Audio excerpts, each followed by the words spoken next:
Hello guys, today we're going to talk about cytoskeleton and epithelium. Let's get to it. First up, cytoskeleton.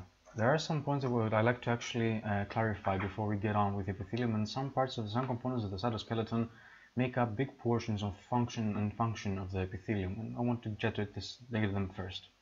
So when we discuss about cytoskeleton, we distinguish three different classes of cytoskeleton: the microfilaments, the microtubules, and the intermediate filaments. We'll see them all one by one first, first the microtubules, and we'll discuss their functions and their structure right on.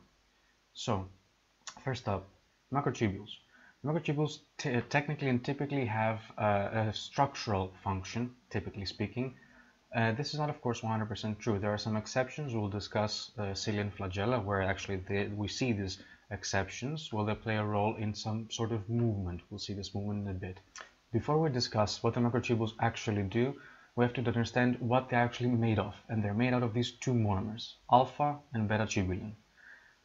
These two monomers are practically, let's say, small spherical structures that will practically congregate and adhere one next to each other to form this one tubule, as we see in the picture right here. This is the typical picture of the protofilament. Now, many protofilaments like this will practically go parallelly arranged and circularly arranged in order to form this whole structural tubule as it is. So this is what we call a heterodimer. Hetero comes from the word hetero, which means two different, different molecules, and the dimers is, of course, the D-dimers, like the two different monomers, two different specifically arranged monomers, in this case alpha and beta tubulin. So it's just a structure of alpha, beta, alpha, beta, alpha, beta, and so on. And these protofilaments will practically arrange in a parallel manner in order to form this tubule. So let's see actually how they maintain the cell shape, how the microtubules can play a role into changing and maintaining the structure of a cell. So what happens is that this let's say structure of the cell structure is stable or altered through the monotubular structures throughout the whole cell. So these the ending parts, the polar ends, of course, there's a polar structure. There's a polar structure, which practically means that they have one plus sign and a minus, one plus end and a minus end. So in this case, the plus ends are towards the cell membrane. So how does this structure come to change? How does the cell come to change? Well, this is controlled by the concentration of GTP. GTP again is the guanidine trimidine phosphate. In this case, it's a similar structure to ATP. Of course, instead of adenine and ATP, we have the GTP. This is the source of energy for the cell to actually propagate, to elongate or shorten this specific polarity cell in the specific location close to the cell membrane. So using the energy that is saved in the phosphodiester bonds of the GTP, they use this energy and they practically elongate through adding or removing monomers of alpha and beta tubulin. So in a case where the cell has a specific cell structure and wants to, let's say, expand or grow or in somehow propagate one part of the cell or in the whole cell, the concentration of the GTP along the polar ends of the microtubules will locally increase, hence leading to the addition of the alpha and beta tubulin. In case where the cell tends to shrink or shorten or shrink in size, in other words, there's going to be this lower concentration, hence destabilizing the structure, destabilizing the plus end. So in the plus end, we're going to have the low concentration of GTP, we're going to have the collapsing and the opening of the alpha beta tubulins, hence resulting into the shortening of this end. And as all ends of this microtubule actually becomes shorter, hence the cell actually becomes shorter as well in this location where the GTP is low. Of course, we just described the sort of dynamic instability. What does it mean, dynamic instability? Dynamic practically means that there is a constantly changing structure. There are two different, let's say the opposite word of dynamic is static. So static means that it's stable, non-moving, non-changing, and dynamic means that it's constantly changing.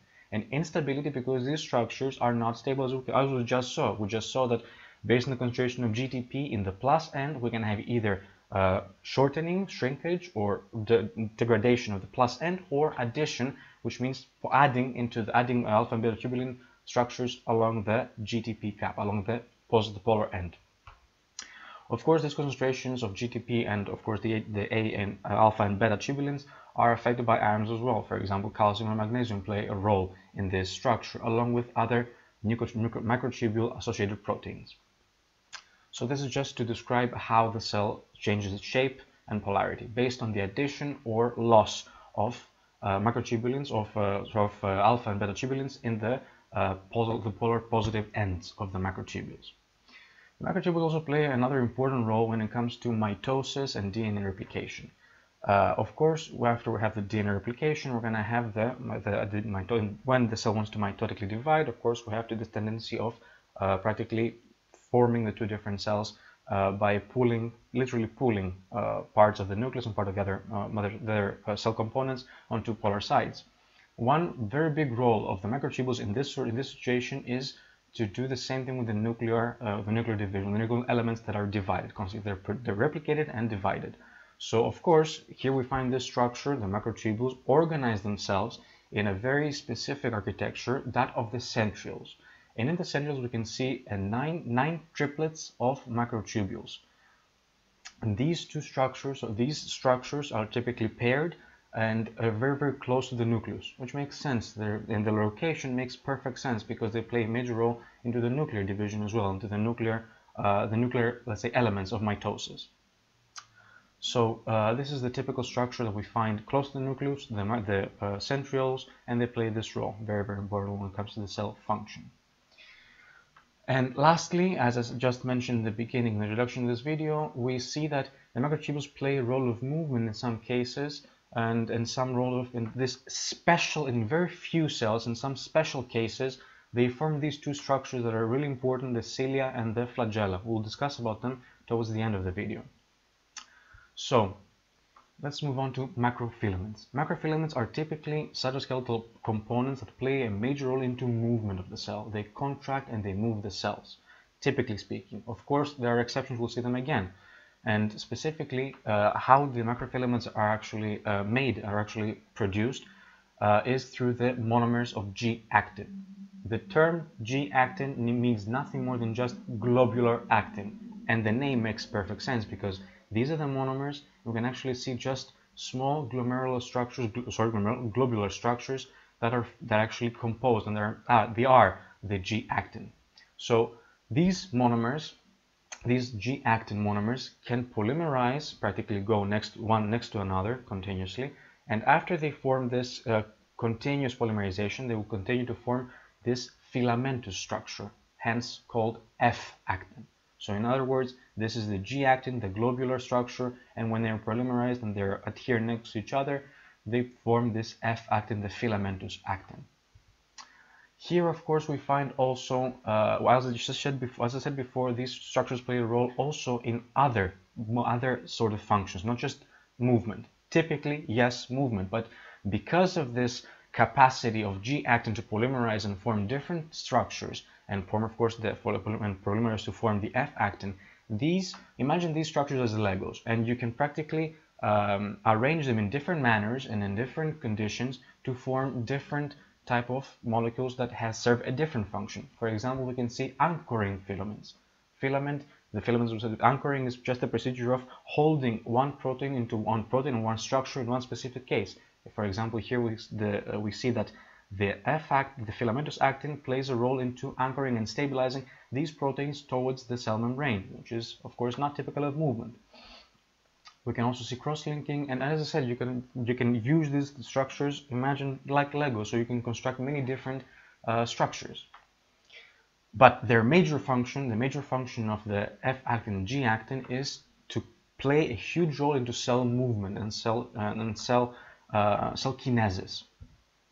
Typical examples of the cell kinesis, of cytokinesis, is phagocytosis and pinocytosis. Of course, in this procedure, we can see that the cell shape changes in order to engulf whatever component it is. In the case of phagocytosis, we're talking about big molecules such as bacteria or any other bigger structures, and pinocytosis, where the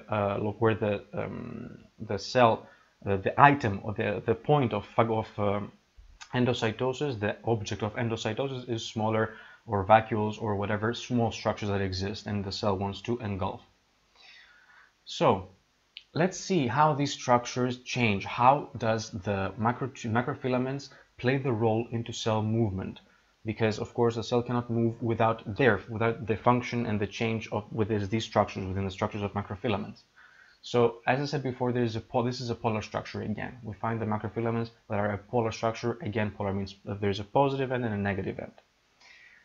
This procedure is called treadmilling, and the name is perfect to describe what exactly it is, and we'll see just in a second why. Because how it works is that we have the polar end, the plus end, and the minus end. So in the minus end we have loss of the G-actin, and the G-actin monomers that are destroyed and practically disassembled from the minus end, they are being added to the plus side. So in this constant deconstruction of the minus end and constant addition of G monomers or G dimers into the polar end, we have the movement of the cell in a specific manner. So imagine that this is a specific a point, as the picture suggests actually, where there's a, if we imagine that this is a point, a specific dyed point, and we can see that the minus end keeps on adding filaments to the positive end, and this constant movement of practically recircling these monomers, we're gonna end up moving the cell, and this is called treadmilling. As the treadmill works, the same logic that the treadmill works, the treadmill practically goes continuous, back and forth, back and forth, back and forth, and exactly in the same manner is how the microfilaments work, exactly how the G-actin works, that you disassemble from the minus end and you add it to the plus, and again and again and again, hence moving the cell into the direction that the cell wants to move or to perform any function of movement. Of course, again, we have ions controlling this assembly. Here we find again magnesium, common feature, and the potassium also.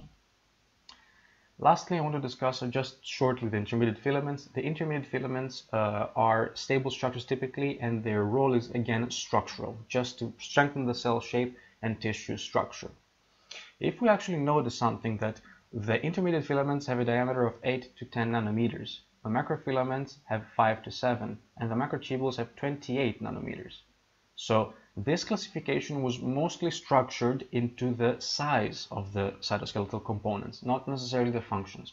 But as a concept, as let's say as a secondary feature, there is a typical function. Again, the typical function of microtubules is maintaining the cell structure.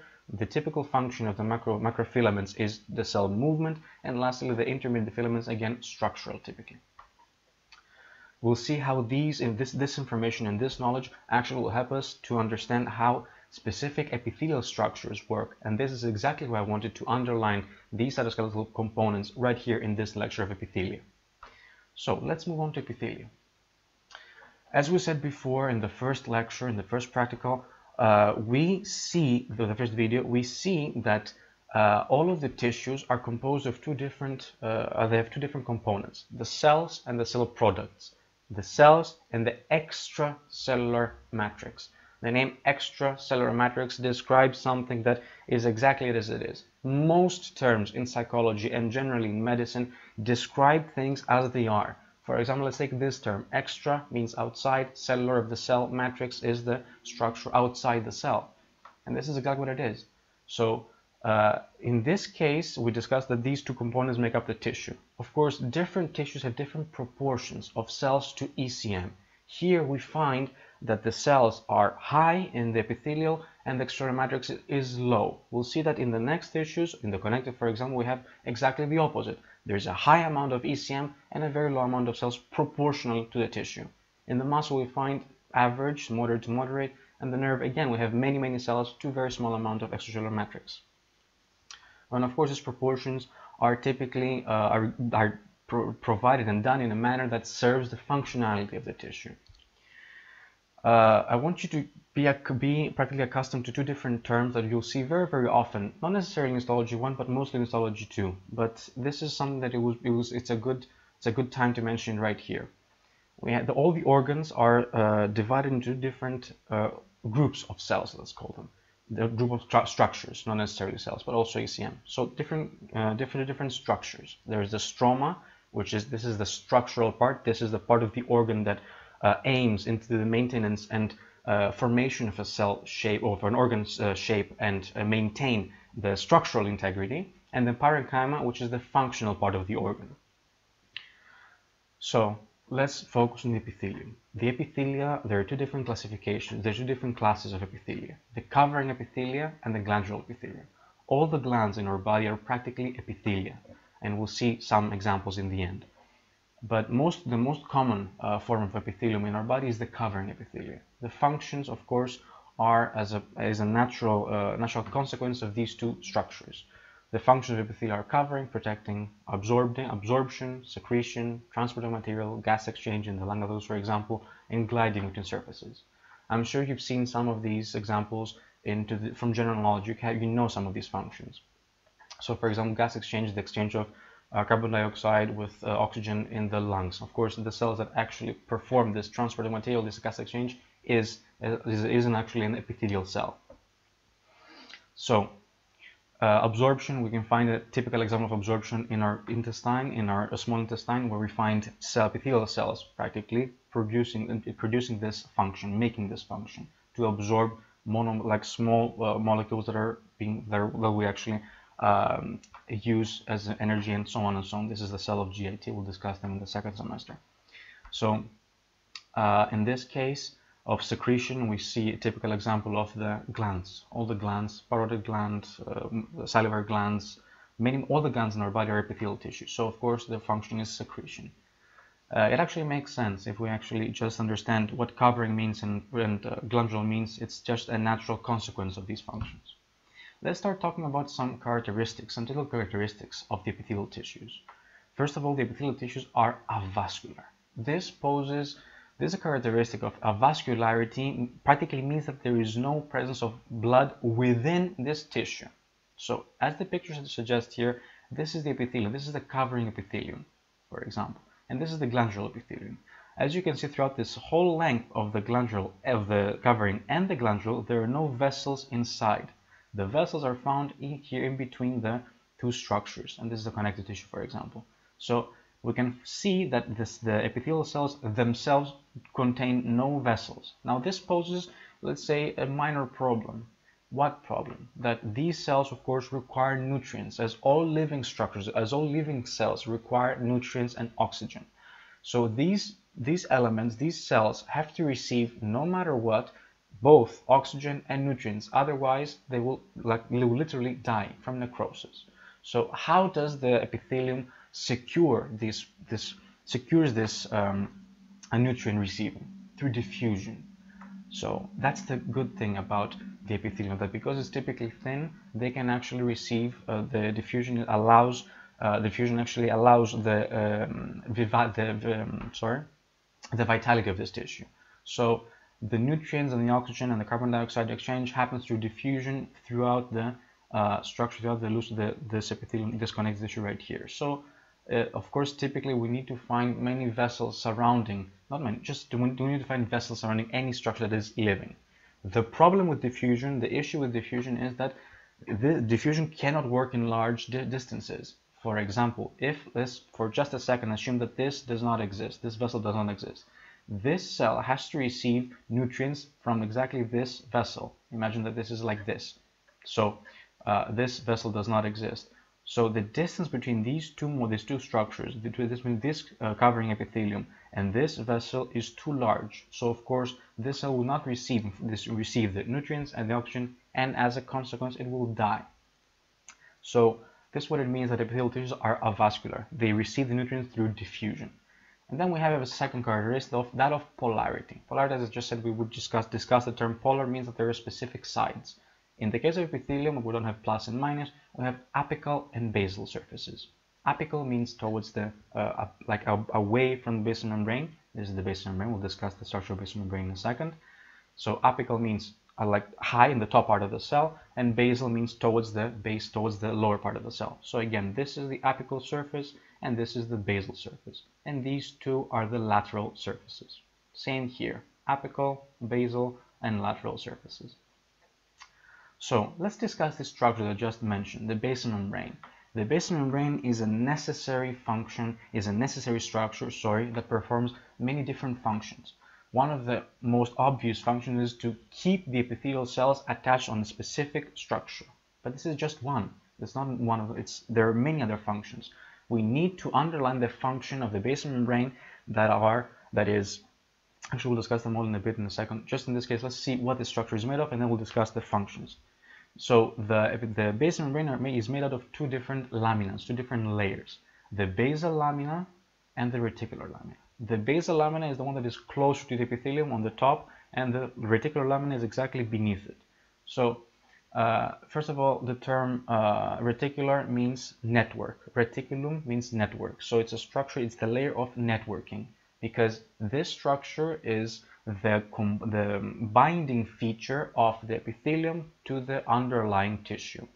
Always you will find the subepithelial loose connective tissue beneath the epithelium, beneath the covering, beneath the basal membrane.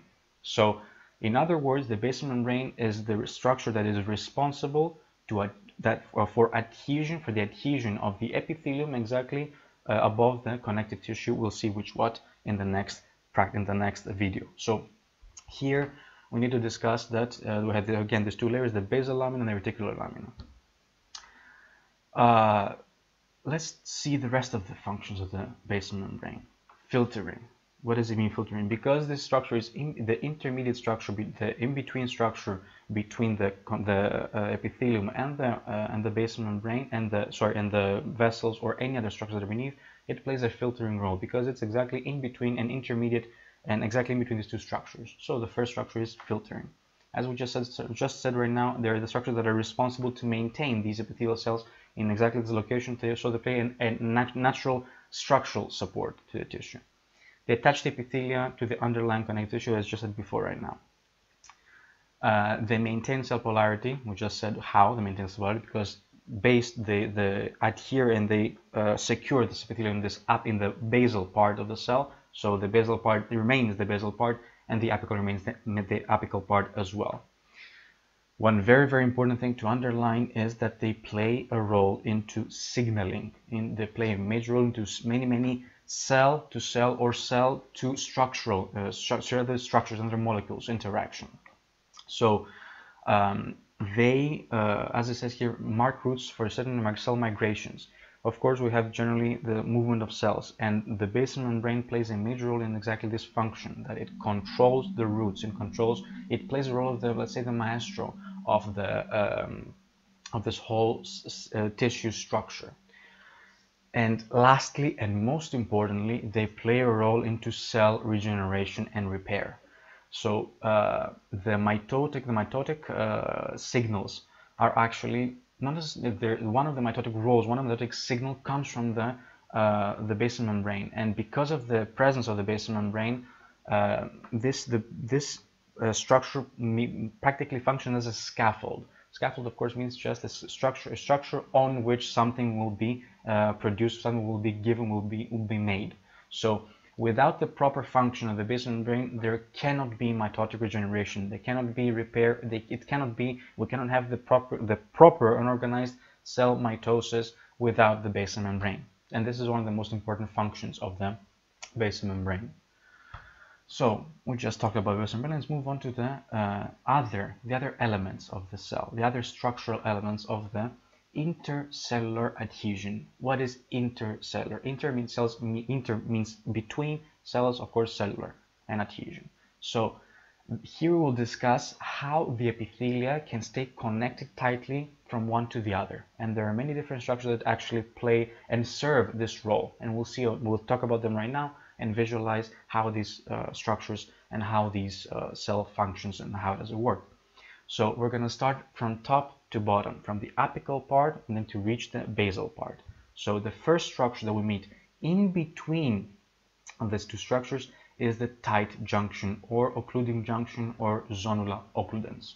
So the function of zonula occludens is to control how much liquid passes in the paracellular way, not through the transcellular way. Para again means between, like not exactly through the cell, but on the side of the cell, on the other side of the cell, This is the paracellular movement and the transcellular movement. So of course some components that are very, very small, maybe some water, some tiny molecules, some ions, can pass through this. But how many and how much of these and what quality of molecules pass between the cells and not through them is controlled by the tight junction. And how does this happen? Well, as you can see in the picture, you can find zones of proteins.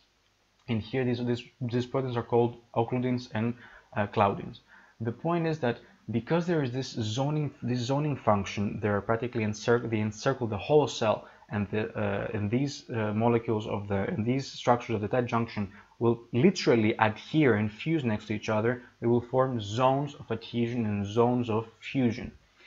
And based on the tightness and based on the number of these zones, this is the criterion by which the cell organizes, and the cell allows only specific molecules to pass paracellularly and not transcellular. So any other structure, a big protein for example, cannot pass through this tight junction because of the presence of these zones, because of these tight junctions. It will not pass through. So the only way of any enzyme, let's say, or any other bigger molecule to pass from the apical part toward the basal part is only through the cell, the transcellular. So the cell has to practically provide it with a specific way, with some specific receptors, with many different features that we'll see, for example, in the future. So this is the most important function of the tight junction. It controls how the quantity and quality of molecules that pass through in a paracellular way and not the transcellular way.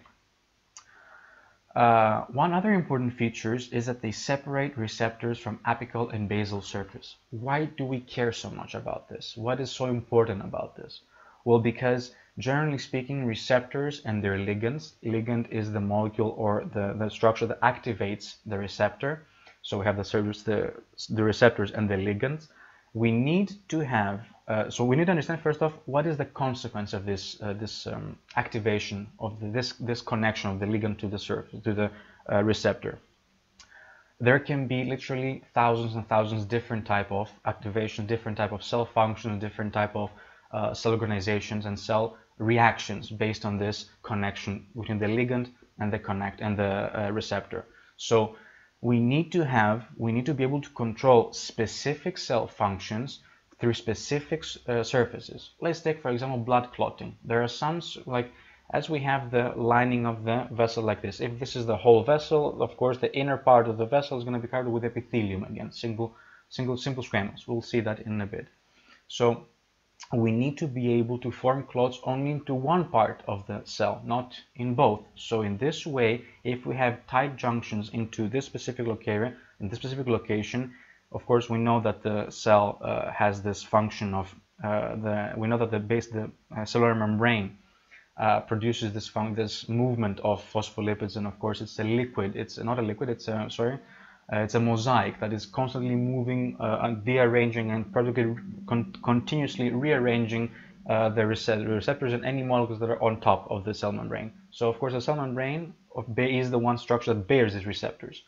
So by practically stopping and inducing this connection, this tight connection between the specific part of the cell membrane, we do not allow different molecules, different receptors that are on the top of the cell membrane to go from the apical part to the basal part and vice versa. So in this way, the structure of occluding junction inhibits and controls which receptors are located into which part. In this way, we can maintain the receptors to the apical part or the basal part or whatever cell function is necessary. So in other words, it controls many of the cell actions and interactions through the receptors. And this is very, very important to understand. Let's go on to the next one. On the top, we found the occluding junction, and exactly beneath it, we're going to find the zonula adherens, or also called adhering junction right here. This is the second one, or anchoring junction.